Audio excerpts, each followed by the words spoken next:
Good morning students. आज हम Pitt's India act के बारे में पढ़ेंगे। पिट्स इंडिया एक्ट 1784 ईस्वी में लागू किया गया। इसके लागू किए जाने के क्या कारण थे? सर्वप्रथम रेगुलेटिंग एक्ट की कमियों को दूर करने के लिए इस एक्ट को पारित किया गया था। ब्रिटिश संसद कंपनी के ऊपर अपने नियंत्रण को और बढ़ाना चाहती थी, इसलिए एक संसदीय समिति का गठन किया गया। इस समिति की अनुशंसा के आधार पर पिट्स इंडिया एक्ट पारित किया गया। इस एक्ट से संबंधित विधेयक ब्रिटेन के तत्कालीन प्रधानमंत्री पिट द यंगर ने संसद में प्रस्तुत किया तथा 1784 में ब्रिटिश संसद ने इसे पारित कर दिया। इस अधिनियम के क्या प्रावधान थे? सर्वप्रथम इस अधिनियम के तहत गवर्नर जनरल की शक्ति को बढ़ा दिया गया।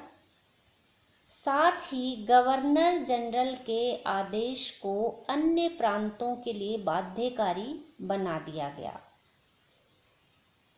मद्रास तथा बंबई के गवर्नरों की सहायता के लिए 3-3 सदस्यीय परिषदों का गठन किया गया।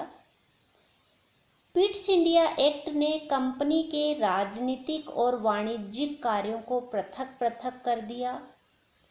व्यापारिक मामलों के लिए कोर्ट ऑफ डायरेक्टर्स नियुक्त अंशधारिता के आधार पर नियुक्ति की गई।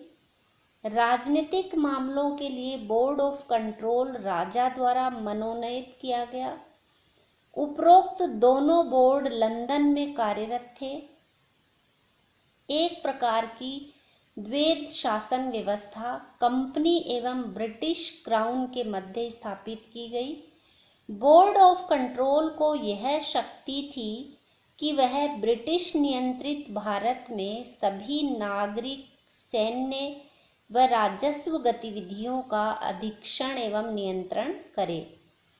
इस अधिनियम में प्रथम बार कंपनी के अधीन क्षेत्र को ब्रिटिश आधिपत्य का क्षेत्र कहा गया। ब्रिटिश सरकार को भारत में कंपनी के कार्यों और इसके प्रशासन पर पूर्ण नियंत्रण प्रदान किया गया। कंपनी के समस्त सैन्य व नागरिक अधिकारों को अपनी भारत व ब्रिटेन में उपस्थित सभी संपत्ति का ब्यौरा अपनी नियुक्ति के 2 माह के भीतर कोर्ट ऑफ डायरेक्टर्स को देना होगा।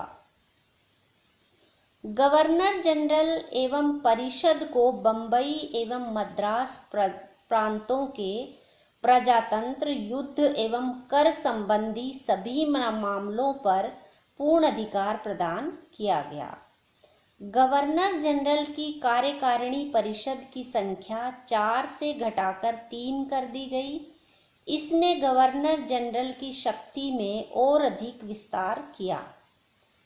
कंपनी के समस्त सैन्य व नागरिक अधिकारियों को अपनी भारत व ब्रिटेन में उपस्थित सभी संपत्ति का ब्यौरा अपनी नियुक्ति के 2 माह के भीतर कोर्ट ऑफ डायरेक्टर्स को देना होगा।